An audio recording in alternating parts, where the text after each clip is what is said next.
వరద వదిలేంత వరకు విజయవాడ వదిలి వెళ్లేది లేదంటున్నారు సీఎం చంద్రబాబు. సహాయక కార్యక్రమాలను దగ్గరుండి పర్యవేక్షిస్తున్నారు. సీఎం ఫోకస్ మొత్తం బాధితులకు సాయం అందించడంపైనే ఉంది. మళ్లీ వర్షాలు వరదలకు వచ్చే అవకాశం ఉండడంతో దానికి తగ్గ ప్రణాళికలు రచిస్తున్నారు. వరదలు తగ్గాక చేపట్టాల్సిన కార్యక్రమాలపైన ఇప్పటి నుంచే ప్లానింగ్ తో వెళ్తున్నారు. ఇంత చేస్తున్నా వైఎస్ జగన్ వచ్చి విమర్శించడం ఏంటని మండిపడ్డారు సీఎం చంద్రబాబు.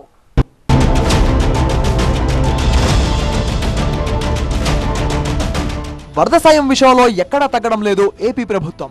ఆదివారం నుంచి విజయవాడ ముంపు ప్రాంతాల్లోనే పర్యటిస్తున్న సీఎం చంద్రబాబు బుధవారం కూడా అధికారులతో సమీక్షలో బాధితులకు అందుతున్న వరద సాయంపై ఆరా తీస్తున్నారు.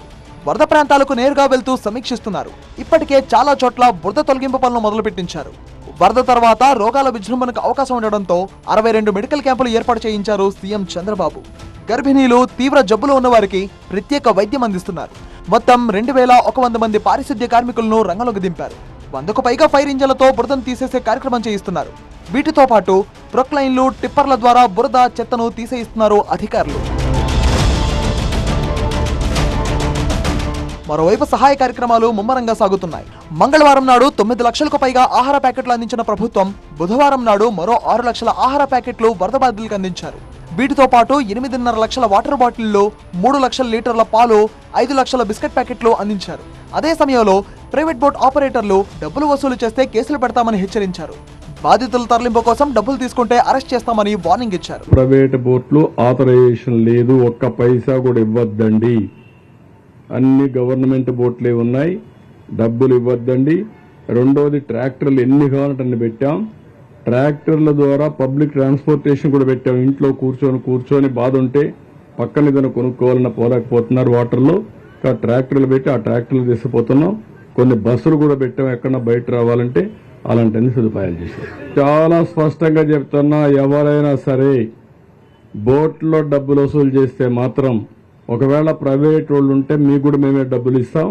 డబ్బులు వసూలు చేయొద్దండి. వసూలు చేస్తే మాత్రం మీ మీద కేసు పెట్టిస్తా, జైల్లో పెట్టిస్తా. కొందరు వ్యాపారులు నిత్యావసర వస్తువుల ధరలు పెంచడంపై ఆగ్రహం వ్యక్తం చేశారు. నిత్యావసరాలు, కూరగాయలు ధరలు పెంచిన వారిపై తగు చర్యలు తీసుకునేందుకు విజిలెన్స్ అధికారులను రంగంలోకి దింపారు. విజయవాడతో పాటు రాజధాని ప్రాంతం భవిష్యత్తులో ముంపు బారిన పడకుండా ఒక ప్రత్యేక కార్యాచరణ రూపొందిస్తామన్నారు సీఎం చంద్రబాబు. ఇక కేంద్ర మంత్రి అమిత్ షాతో ఫోన్లో మాట్లాడిన సీఎం ఏపీలోని వరద ప్రభావిత ప్రాంతాల్లో పర్యటించాలని కోరారు. అదే సమయంలో వైఎస్ జగన్ పైన తీవ్ర స్థాయిలో విరుచుకుపడ్డారు సీఎం. విపత్తు సమయంలో బాధితులకు అండగా నిలబడాల్సింది పోయి వారిలో ఆత్మస్థైర్యం కోల్పోయేలా మాట్లాడడం రాక్షసత్వానికి నిదర్శనమన్నారు. బుడమేరుకు మళ్లీ వరద వస్తుందేమో అని అంతా భయపడుతుంటే ఈ సమయంలో వైఎస్ జగన్ వచ్చి చాలా దుర్మార్గంగా మాట్లాడుతున్నారని విమర్శించారు. ఈ రాక్షస మూక ఎక్కడికెక్కడ అడ్డం వేయడం, ఇష్టానుసారంగా ప్రవర్తించడం, డిస్టర్బ్ చేయడం, ప్రజల్ని మభ్యపెట్టడం, ప్రజల్ని భయభ్రాంతులను చేయడం, ఇది వీళ్ళు చేసే పని. బుడమేరుని ఏదో గేట్లు ఎత్తేసారంటారు. మా ఇల్లు కాపాడుకోవడానికి ఆ నీళ్లు తీసుకొచ్చి ఇక్కడ వదిలిపెట్టామంటారు. ప్రజా చైతన్యం కోసం మాట్లాడుతున్నా, నా సొంతం కోసం కదా, నన్నేమి చేయలేరు వీళ్ళు. పైశాచిక ఆనందాన్ని పొందుతున్నారు, నాకైతే అర్థం కావడం లేదు. అందుకే చాలా స్పష్టంగా ఖండిస్తున్నా.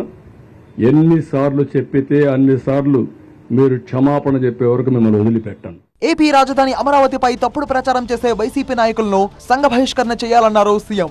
అందరి ఇంట్లోకి వచ్చినట్టే తన ఇంట్లోకి కూడా నీళ్లు వచ్చాయని, దాన్ని కూడా దుష్ప్రచారం చేస్తున్నారని మండిపడ్డారు. రాజకీయ పార్టీ ముసుగులో అరాచకాలు చేసే వాళ్లకు రాష్ట్రంలో ఉండే అర్హత కూడా లేదన్నారు సీఎం చంద్రబాబు.